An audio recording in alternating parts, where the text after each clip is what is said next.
Let everything that has breath praise the Lord. Atong gamiton ang tibuok na itong lawas para sa pagsimba sa atong buhay na Diyos. Dalay ka ng Diyos!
return to ashes in the light of you.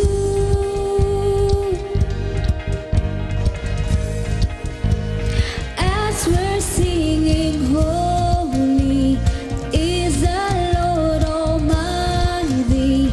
Only you are worthy, worthy of it all. Every child will see your glory. Every nation bow before you. All the treasures turn to ashes in the light of you.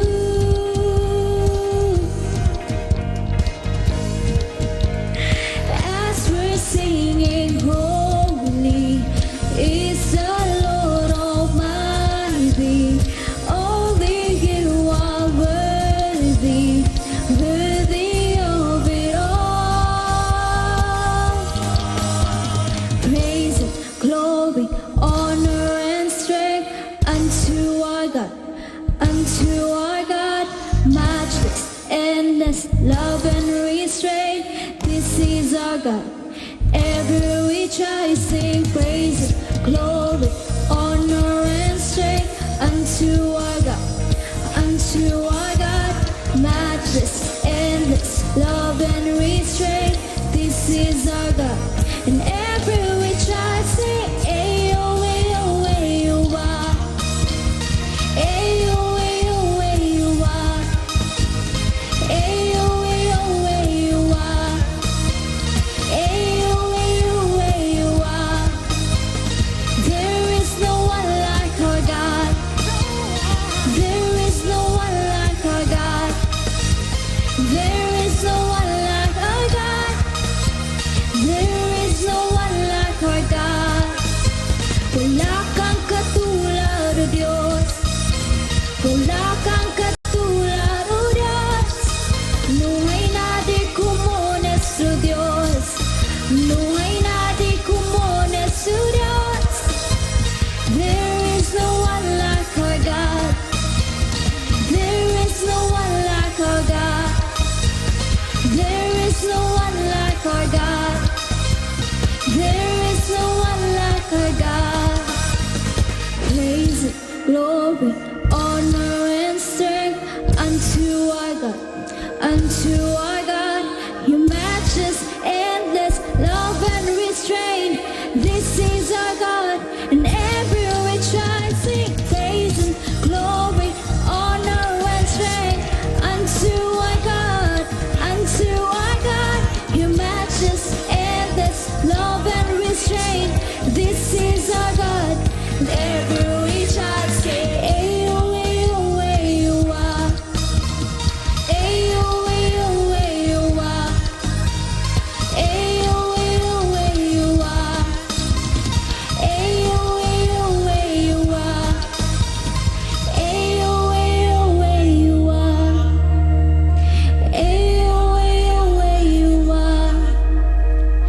Ayo, ayo, ayo, ah. Ayo, ayo, ayo, ah.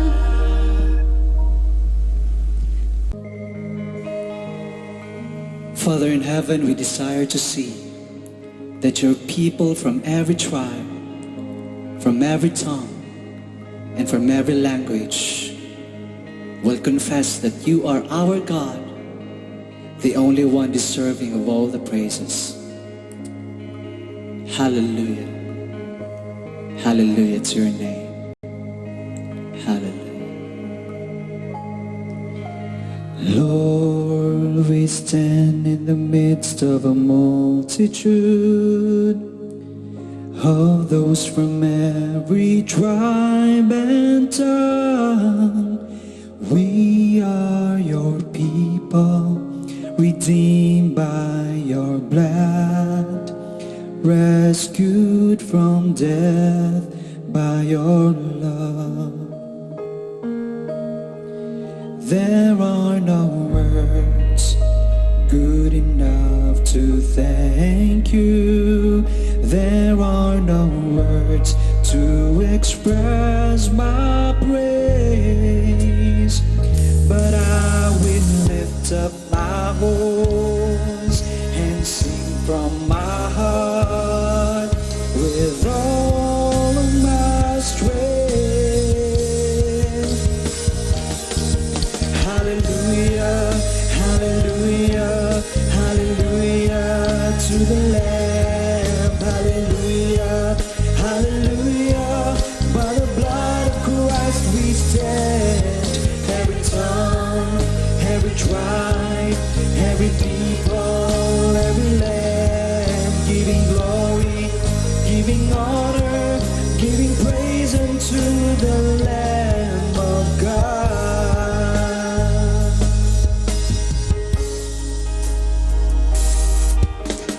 Lord, we stand by grace in your presence, cleansed by the blood of the Lamb. We are your children, called by your name. Humbly we bow and we pray. Release your power to work in us and through us till we are changed to be more like you. Then all the nations will see your glory revealed and worship you. Hallelujah, hallelujah, hallelujah to the Lamb. Hallelujah, hallelujah, by the blood of Christ we stand. Every tongue, every tribe, every people, every land, giving glory, giving honor, giving praise unto the Lamb of God. Every knee shall bow, every tongue confess that you are Lord of all. Hallelujah, hallelujah, hallelujah to the Lamb. Hallelujah, hallelujah, by the blood of Christ we stand. Every tongue, every tribe, every people, every land, giving glory, giving honor, giving praise unto the Lamb. Hallelujah, hallelujah, hallelujah to the Lamb. Hallelujah, hallelujah, by the blood of Christ we stand.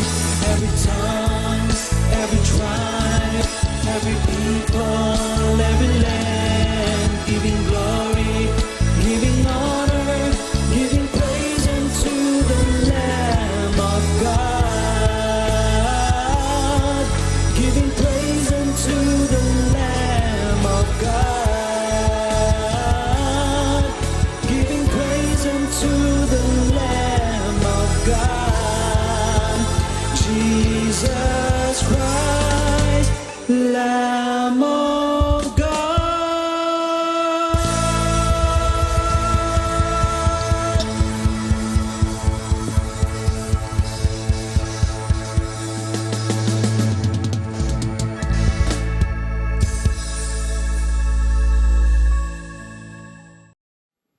Welcome to GCAF Online. If you have Bibles, turn to Matthew chapter 16, verses 24 to 28, as we will once again look into this passage, picking up from last week's sermon, The Call to Follow Jesus.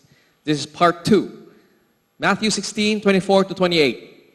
Then Jesus said to his disciples, "If anyone wishes to come after me, he must deny himself and take up his cross and follow me. For whoever would save his life will lose it. But whoever loses his life for my sake will find it. For what will it profit a man if he gains the whole world and forfeits his soul? Or what shall a man give in return for his soul? For the Son of Man is going to come with his angels in the glory of his Father, and then he will repay each person according to what he has done. Truly, I say to you, there are some standing here who will not taste death until they see the Son of Man coming in his kingdom. Last Sunday, the message was only focused on verse 24. And it was the call of Jesus for his disciples to follow him. And the invitation was for everybody. If anybody would desire to follow him, that desire would be from the grace of God to give the person a new heart.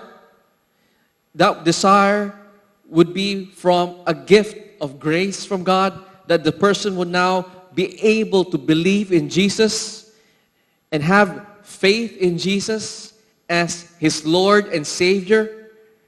And by this same grace that gives us the faith, it is the same grace of God that will now help us to follow him by denying ourselves and ready to pick up and take up our cross, even ready to die for him.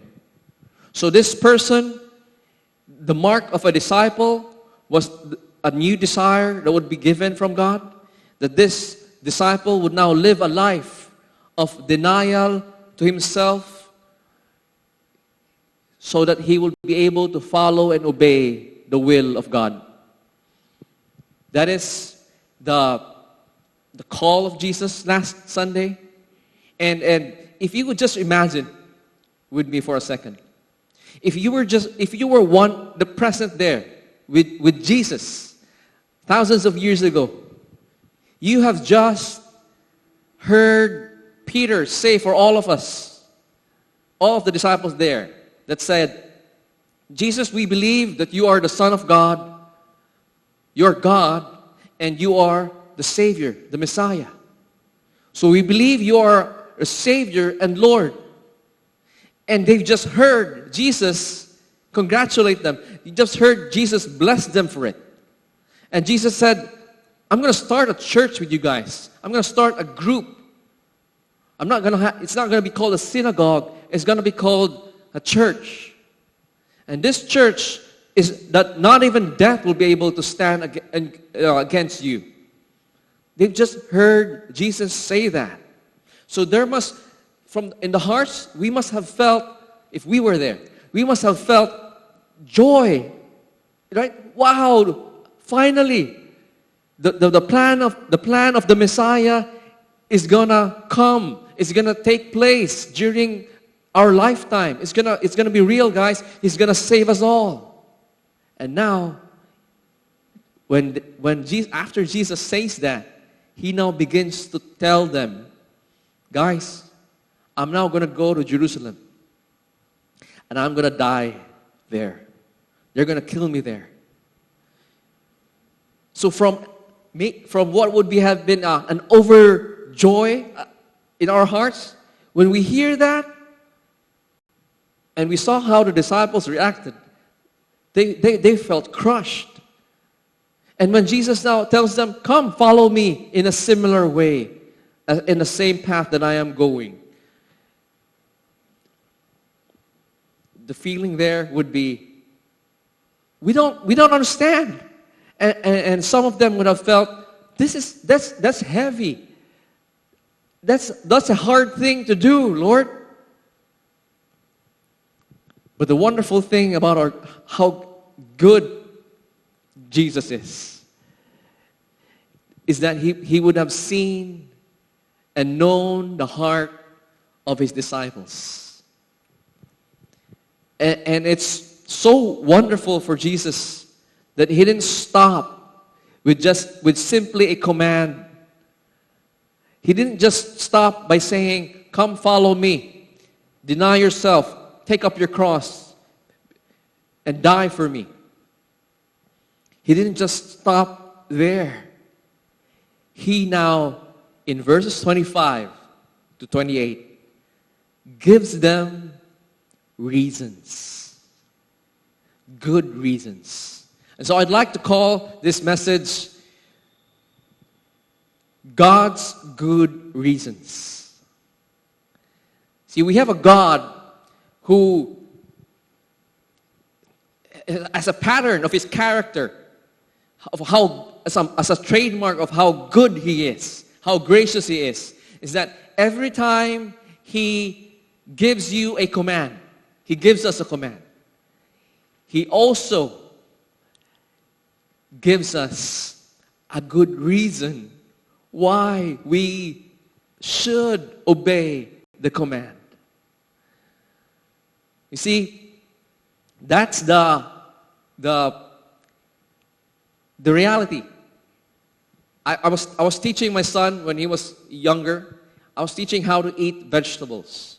And you know how kids are like most kids, is that most kids, when they taste vegetables, when they get to taste vegetables, it is simply not delicious to most of our taste buds. Okay? Many kids do not find vegetables to be delicious compared to a fried chicken, compared to meat or anything. Vegetables are not in the most delicious category. They are nutritious, yes. But as I was teaching my son, I was telling him, I gave him a command. I said, "Dylan, you must eat vegetables." And that was a command from his dad. And Dylan, when he heard that command, he found it heavy. He found it difficult to obey. Why? Because he did not like the taste of vegetables. He didn't like it. He didn't enjoy it. It was hard for him. So, but then, because I knew it was hard for him, and I knew he didn't know how good vegetables were, I explained to him by giving him reasons why he should eat it. And so I said to Dylan, "Dylan, you gotta eat vegetables. I know it doesn't taste good, but it is good for you." And why is it good for you? It's because if you eat vegetables, they make you healthy. They help you be healthy, make you healthy, right? And so, Dylan still does not like vegetables, but now he has a good reason that he can hold on to and believe in his daddy, that his daddy saying that, "Dylan, I just want the best for you. See, daddy will never give you something that would hurt you. So you got to trust daddy, that daddy is saying vegetables are good for you, and these are the good reasons why." So Dylan eats the vegetables because it was daddy commanded him to. But it is now easier for him to eat or do so because he now knows the good reasons why. And so that is the same with our God in heaven, our Father in heaven. He knows us so well.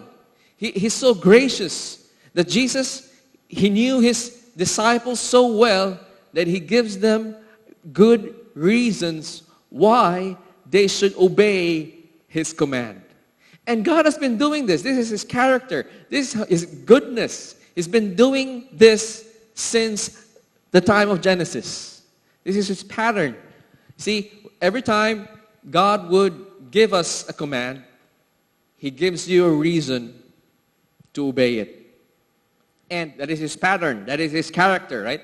So, in Genesis chapter 2, when God commands Adam, God gives a command to Adam. He said, "Adam, From any tree of the garden you may eat freely. But from the tree of the knowledge of good and evil you shall not eat. That's the command. I'm giving you a command, Adam. Don't eat from this tree, okay? Anywhere else you can. Now God gives Adam a good reason. What is the reason? In Genesis 2:17 he says, for the reason, because in that day that you eat from this tree, that I have forbidden you to do so, you shall surely die. So the good reason is this: Adam, I want you to live. Adam, don't eat from this tree, because if you do so, you're going to die. It'll be bad for you. That's the good reason for the command. How about Abraham? When God called Abraham in Genesis chapter 12, what did God say to Abraham? Abraham, leave that city where you are right now. Yes, that's a very rich city. You guys have it good there. But I want you to leave and transfer to a land that I'm going to show you. And why would Abraham obey God? God gives Abraham a good reason. For I will bless you. I'm going to make you into a great nation. And through you, many people will be blessed. God gives a good reason for Abraham to follow him. And in another example, how about when God gives the commands to Israel through Moses? In Deuteronomy 11:8, God says, you shall therefore keep every commandment which I am commanding you today, so that, and here's the reason, you may be strong and you may be able to possess and claim all the lands and promises that I have given for you. When God gives you a command, He tells you a very good reason to obey. So that should be our mindset as disciples of Jesus. We gotta know the reason. If you're reading your Bible and you come upon a command of God for you, and you can trust and that God is always good, because that is His character. That's who He is. And He always will give you a good reason. Look for those reasons. Because if you just try to obey the commands of God on your own, without knowing the reason why, it becomes heavy. You will try to obey God relying on your own self-determination, self-motivation. Because you don't know that God has already given you the motivation to do so. So know the reasons. Know how God has given you already the good reasons to motivate you to obey Him. And so, God gives 4 reasons. Jesus here gives 4 good reasons why His disciples, and for us today, as His disciples, and anybody, as an open invitation, anybody that would want to be a follower of Jesus Christ, He gives 4 reasons why it is so good to follow Him. And so the first reason is this. Follow Jesus. He said, follow me so that you may live. The first reason is to save your life. Because in verse 25, He says, for whoever would save his life. Jesus doesn't say that's the bad thing. It's not a good thing. It is a good thing to want to save your life. But how do we try to save our life? How does a person try to save his life? A person tries to save his life by trying to hold on to it, by trying to live the way he wants to live. So, with this COVID situation, we've had more time on our hands than usual. And so I was able to watch cowboy movies. I love classic. You just ask my wife. I love classical songs. I'm not a fan of the modern songs. I love the songs from the 80s, the 70s, the 90s. I'm not a fan of modern songs today. So it is with movies. I like old movies. And one of the movies that I like are cowboy movies from Clint Eastwood. And there was this movie that I watched, and he said, and how evil was portrayed in the film. He said, you know what evil does is that it takes away everything a man has and everything he's ever gonna have. See, that's evil. Evil just takes. Yeah, it gives you empty, hollow promises, but then in reality, it takes your life. It takes everything that you have and everything that you're ever gonna have. And now, if you contrast that with God's goodness, God is so good that He doesn't take. He has the right to, but He gives. It's so easy to forget that Jesus' mission on earth was a rescue mission. John 10:10, He said, the thief has come to steal, lie, and destroy, but He has come so that we may have life, and life in full. That's who God is. That's how good He is. And so, He's saying here that if a person tries to save his life his own way, and these people are not hard to spot. Their motto in life is this: I'm the captain of my soul. And if they don't like poetry, they would go to a song, they'd say, it's my life, it's now or never. And if they like an older song, they'd say, I did it my way. See, that's their motto. That I want to live life my own way. Don't tell me what to do. And there's this insistence that if I don't want to surrender control, this is what I want to do in life. Right? And what's the motivation of those people? It is to live life to the fullest. It is to save my identity. I want my life. I want to live my life. I want to live. And Jesus is saying, that's a good desire. But if you do it that way, if you try to live like that, if you try to insist on living your own way, you're going to die. You're going to die. The only way for you to live is if you follow me. That's what Jesus is saying. That's why it's so good, His command. See, because where has sin led you? Sin has led you where you didn't want to go.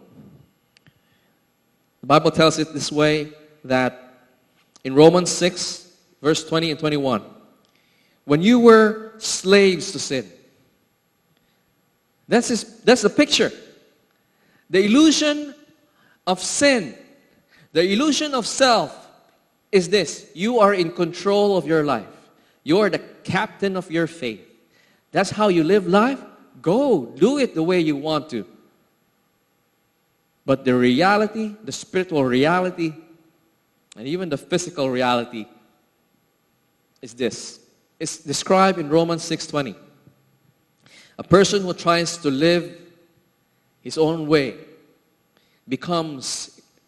is not free. Instead, becomes a slave to sin. And he said, when you were slaves to sin, you were free from the control of righteousness. But, in verse 21 says, what benefit did that reap you? What benefit did that give you when you were living like that? When you live like that? It says, there are now things in your life that you are now ashamed of. Living like that will bring you to shame. Living like that will disappoint you. It's a life of disappointments because promises that were dangled in front of you will ultimately prove to be false. And so, not only does it disappoint you, this lifestyle, it will also lead you to death. And this is not just physically dying, my friends. This is going to hell. So trying to save your life here on earth by living the way you want to, by trying to worship God the way you want to, it will lead you to disappointments and it will lead you to hell. And that's why Jesus, his reason is so good. Save your life. The only way for you to do that is to come, follow me. Because that's what he says. For whoever would save his life will lose it. What does lose it? How does a person lose his life for Jesus?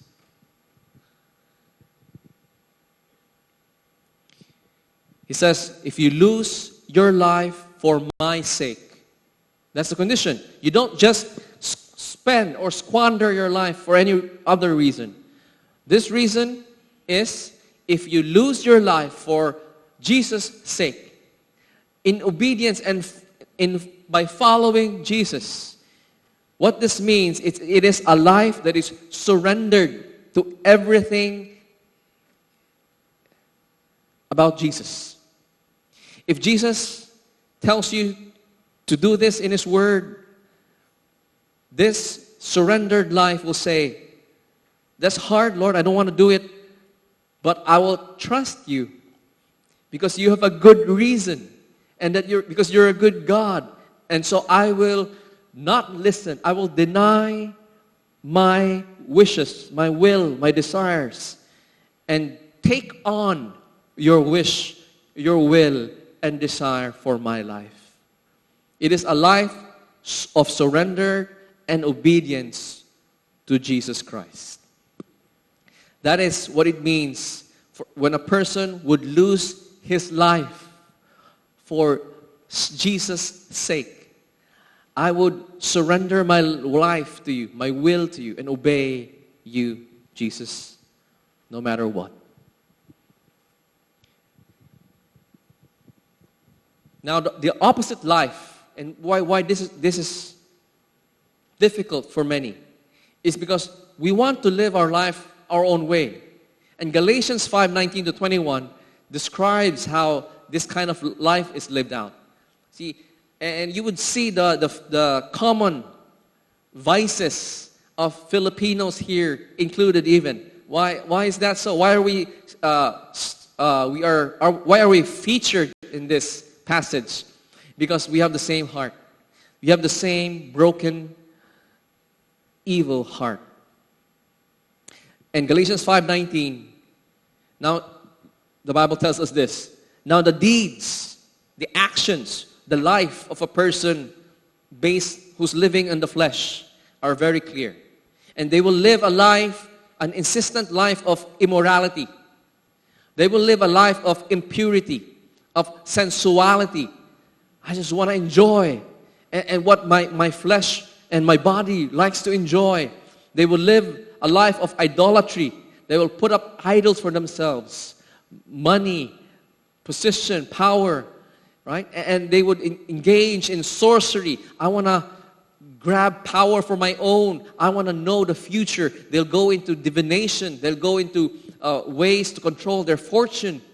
And these are the ways of fighting, jealousy, outbursts of anger, disputes, divisions.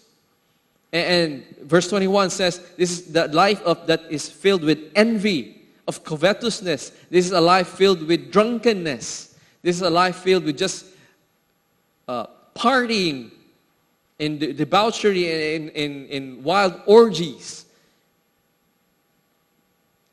But here's what he says.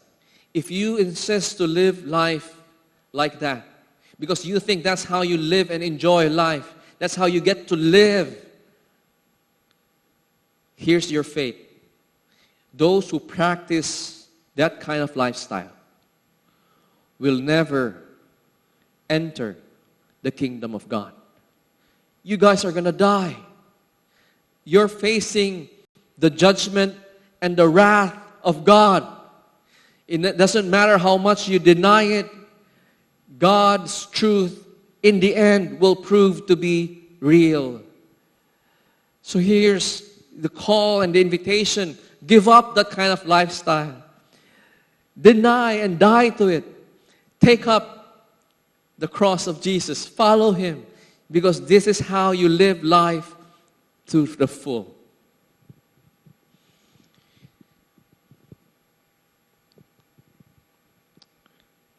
The second reason that Jesus gives us is that not only are you to save your life if you follow Him, the second reason is this: you will gain greater profit. And He's talking here about profit and loss. He's talking about gain and giving, or in a sense, getting more than what you give up. And I think that's an easy concept to understand.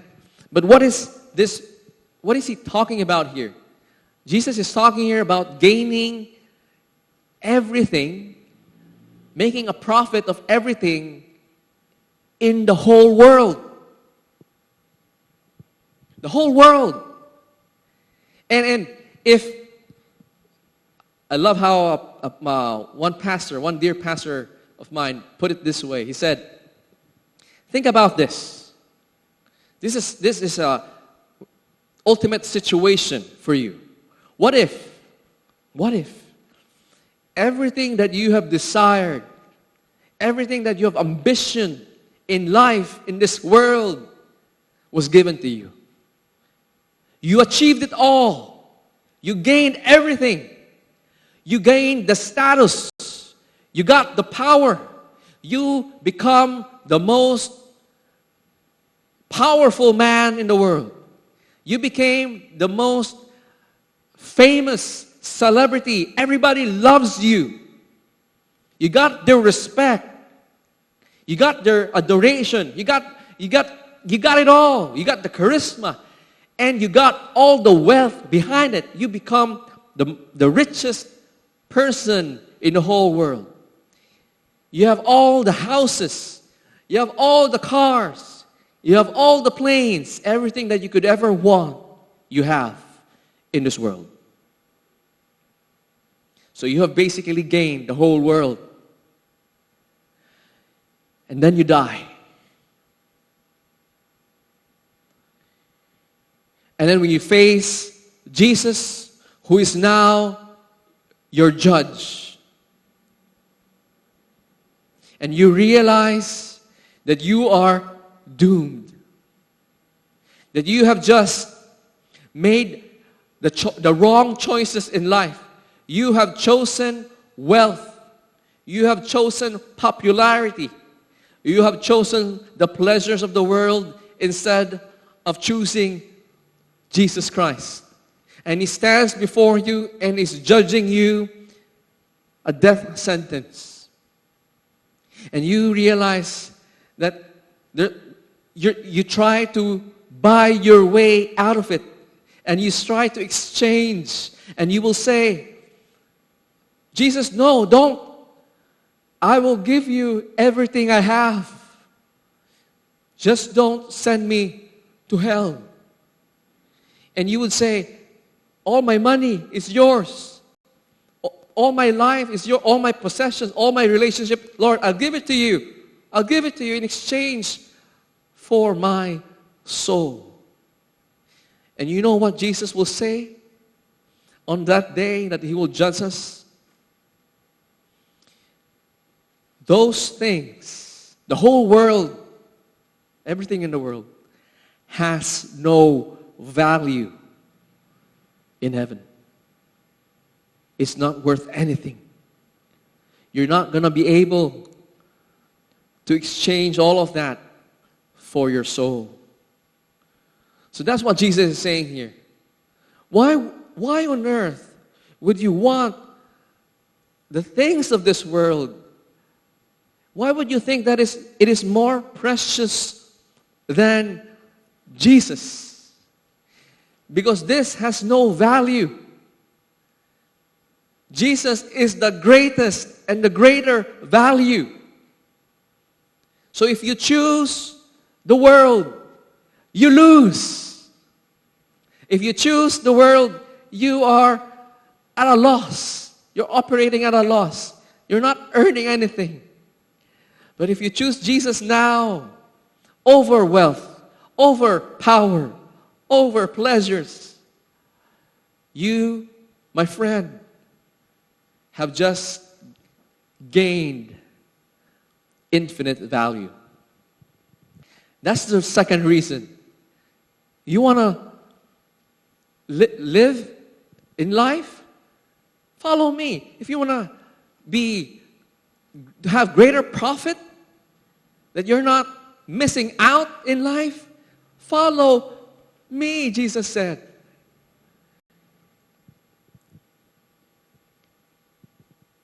A changed heart, a saved heart, is a person that values Jesus more than anything in this world.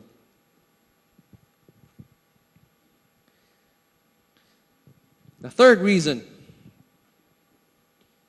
now before I move on to the third reason, let me give this illustration about Peter and why this is a reality for you and me even today. In Matthew chapter 19, and this is an advanced peek for you guys. Matthew 19, Peter goes to Jesus and says, Lord, you know, when we followed you, we gave up everything. We gave up everything. We gave up families. We gave up our loved ones, our relationships. We left them, oh Lord. We left our businesses. We left our work just to follow you. And Peter asked this question: what do we get in exchange for that? And Jesus gives them this wonderful answer.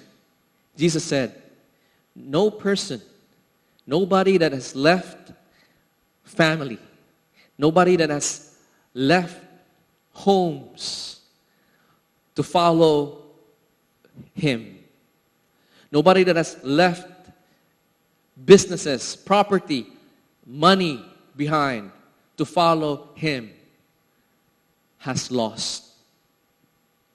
Because they would have gained more than 100 times in return.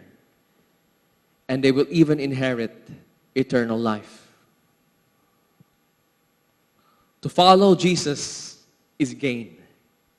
To live for Jesus is gain. And even to die for Jesus is gain. That is what all disciples of Jesus should feel. That Jesus has more value whether we live or whether we die.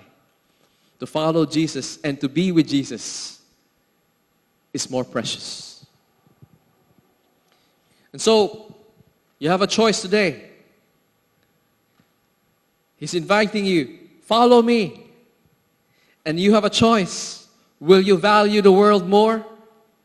Or will you value Him more? The third reason that He gives us why we should obey Him is in verse 27. And it says, for the Son of Man is going to come with His angels in the glory of His Father. And then He will repay each person according to what he has done. So the picture here is that when Jesus is going to come back, there will now be this reality that all of us will be judged in this day. And there will be rewards given out, and there will be punishment given out. And the basis of that would be according to what we have done.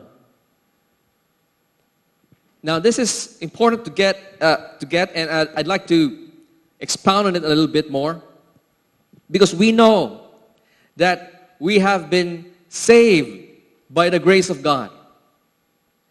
And by His grace, He allows us to believe through faith. So it is by grace through faith in Jesus Christ as our Savior and Lord alone. Jesus Christ alone, faith in Jesus Christ alone is the reason you are saved. Is the only reason God will declare you forgiven and redeemed. That He will now cleanse you. That is true. But why will we be judged now according to what we have done? Why will we be judged according to our works? Because that is a consistent teaching of God's Word. And here's the answer. In 2 Corinthians 5:10, it says, we will each of us receive what we deserve for the good or evil that we have done in this world, in our life. In Revelations 10:12, it says, I saw the dead, great and small, standing before the throne. This is the judgment throne. And books were opened. And then another book was opened, which is the book of life. And the dead were judged by what was written in the books, according to what they had done. So it's pretty consistent. We will be judged in accordance to what we have done. So I thought we were saved by faith, not by the things that we have done. You are saved by faith, my friend. And you will be judged now by the actions, the resulting fruit of your faith. Let me put it this way. On the judgment of seat of Jesus, there He will determine each person's faith according to how he lived his life. James says, if you have faith, it should result in how you live life. So a person who has believed in Jesus Christ truly, Jesus said, if you love me, you will obey my commands. A person's life will be marked by obedience. A person who has put his faith, his trust in Jesus Christ alone will live a life of surrender and obedience. And this is the proof, the evidence that will be in the court of law come judgment day. That Jesus will look into our lives, into our hearts. Not what we just said that we have faith. Not what we just think that we have been believing in Jesus. But He will now look. Because the evidence of faith will be how we live our life.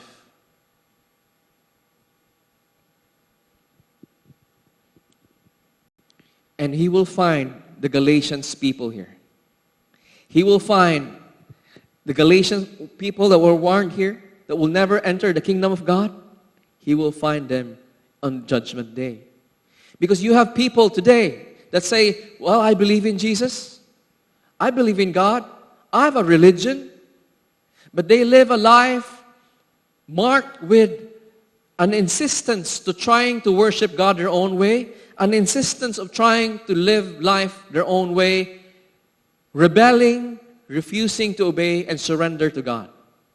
And so you have a person that would say, well, I believe in Jesus, but he would be content in remaining in disobedient lifestyle. What is a disobedient lifestyle? Galatians named it, right? Drunkenness, orgies, partying, sexual immorality, an intentional lifestyle of disobedient sins. This will be the evidences now on this court of law, that he will now base the judgment. Why can we say that? Because in Luke chapter 19, Jesus gives a parable. And this parable now shows us a reality that will happen on that day. The parable is the parable of the talents. 3 servants were given 3 different talents, money. And they were entrusted with these talents. And the story was the master would go away on a long trip, but would come back again. That they would not know on what day, but we would come back. And when the master would come back, he would now take or give an account. Every servant will now give an account to what they have been given in life. And so the first servant was rewarded. Why was the first and second servants were rewarded? Why were they rewarded? Because they knew their master. They believed their master. They knew who he was. So what they did is that they earned, right, a return for what the master gave them. And the master said, well done. And they were rewarded. And what can we learn here? During this day, during this time, there would be rewards given. And the rewards will not be the same. The rewards will be based on how the servant, his actions. The master honored their faith and rewarded them according to their actions. Now, what about the third servant? The third servant claimed he knew his master. But he thought his master was an evil man. He said, I know who you are. I know who you really are. I didn't do anything. I just tried to do it my own way. I'm trying to serve you my own way. So be grateful. At least I give you back what you gave me. And what did the master say? You're a wicked, evil servant. And threw him to hell. So the reality come judgment day, 2 realities, right? The reward will be given to those who has faith in Jesus, who have put their faith in Jesus.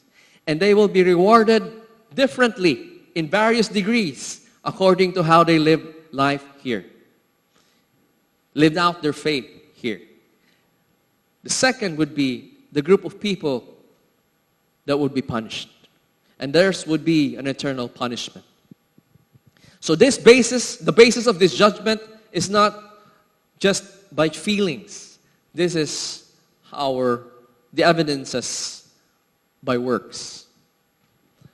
Now,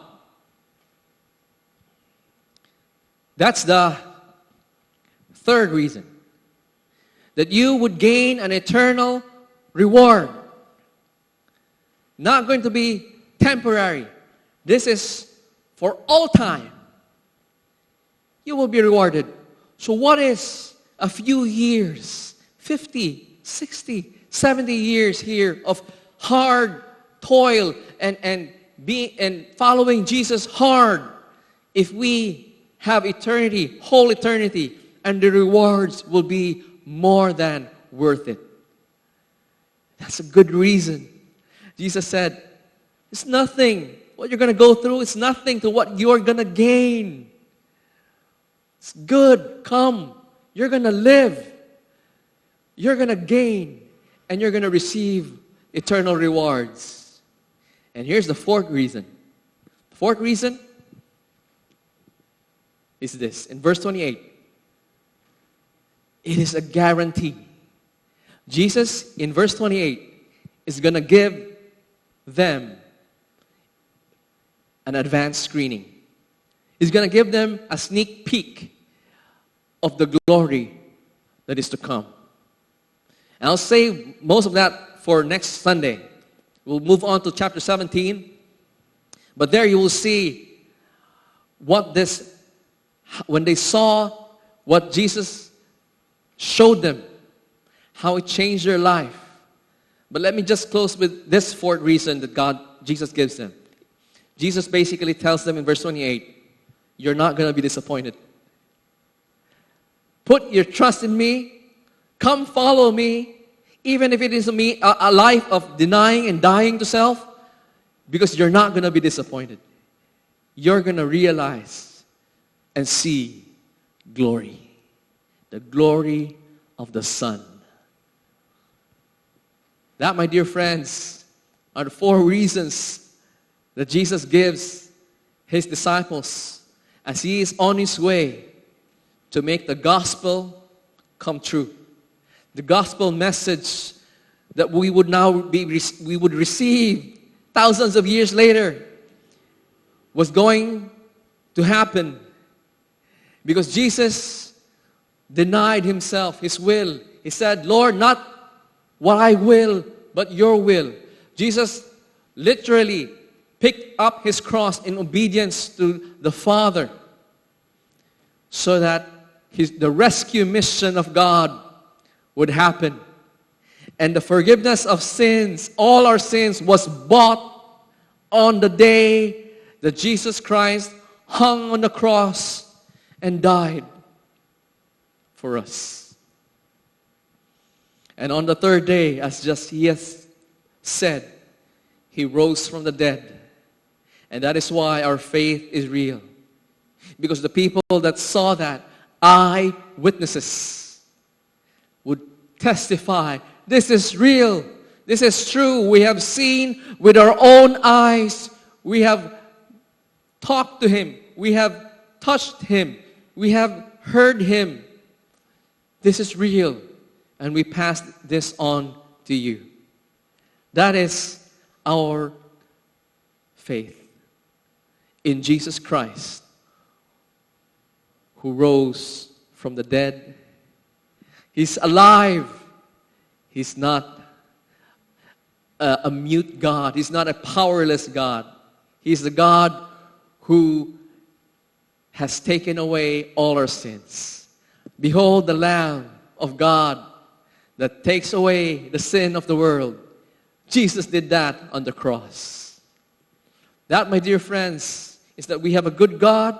He gives you a command. Yes, these commands might be difficult sometimes because these are the things that we don't like.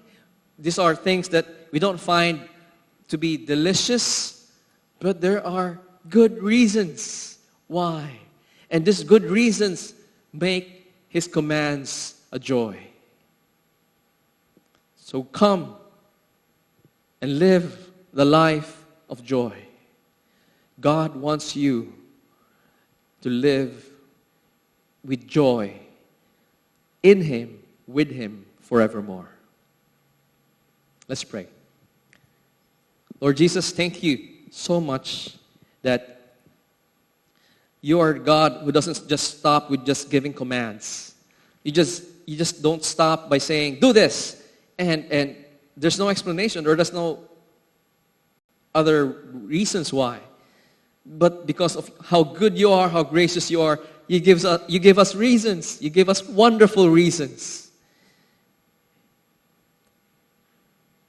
You are the God whose promises stand true even today. All your promises, everything that you have said, will never disappoint. That is your fourth promise to anybody who follows you. We will never be disappointed.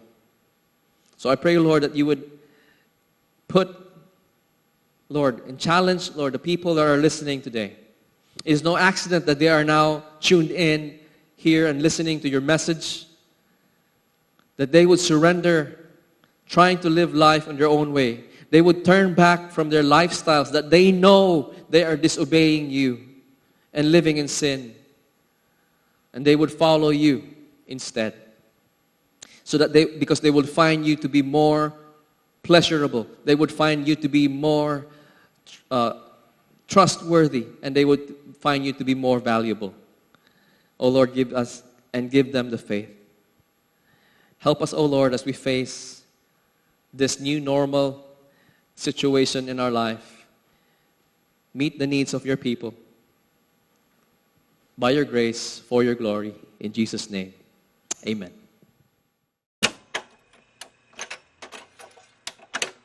You might have a mom, she might be the bomb, but ain't nobody got a mom like mine. Her love's till the end, she's my best friend.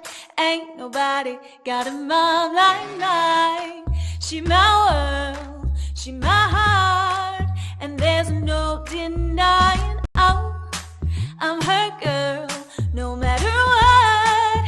Even when I'm lying, she loving me, loving me, love me, love me, love. She loved me like nobody else. I'm telling you, telling you, telling you, telling you all. She taught me how to love myself. You might have a mom, she might be the bomb, but ain't nobody got a mom like mine. Her love's till the end, she's my best friend. Ain't nobody got a mom like mine. See, we go way back. Oh, I remember Happy Mother's Day. times that I cried. She made me feel better. She loved me, loved me, loved me, loved me, love. She loved me like nobody else. I'm telling you, telling you, telling you, telling you all. She taught me how to love myself. You might have a mom, she might be the bomb, but ain't nobody got a mom like mine. Her love's till the end, she's my best friend.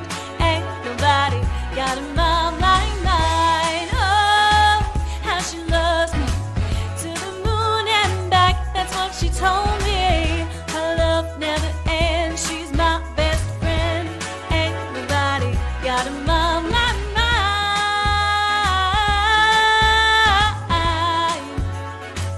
Got a mom like mine. Oh, how she loves me.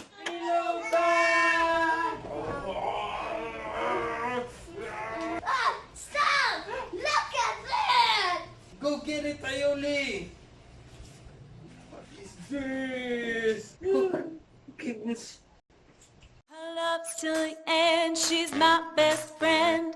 Ain't nobody got a mom like mine.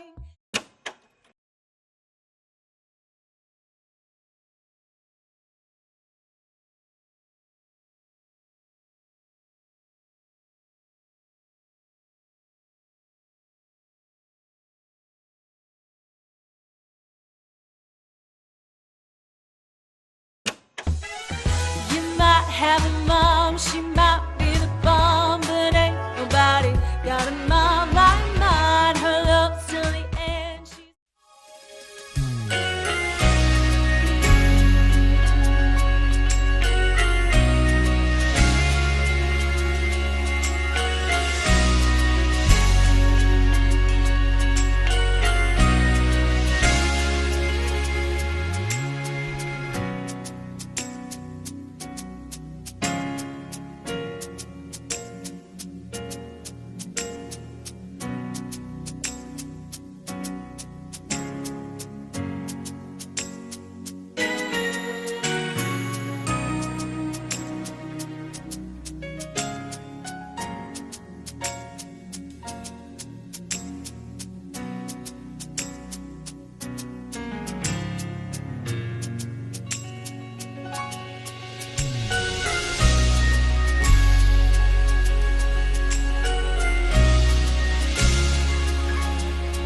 Happy Mother's Day to you mothers out there. Brothers and sisters in the Lord, I ask you to please stand as we come to the Lord in prayer. Let us pray. We thank you, Father, for this wonderful day wherein we can celebrate Mother's Day. We thank you, Lord, for every mother out there who's watching this worship gathering today. We thank you for their lives. We thank you for all of their sacrifices. We thank you, Lord, for we have mothers who care for us, who shows us what it is to have this wonderful experience of love and being cared for by a mother. We thank you, Lord, for we know that there are many things that they are doing that sometimes we seem to not really think about a lot. The things that they do at home, the things that they prepare for us, the cleaning that they do at home, and even for those who are working mothers. We thank you for every sacrifice and every work that they have done for all of us, sons and daughters. I pray that this day would be very special for all of them, Lord.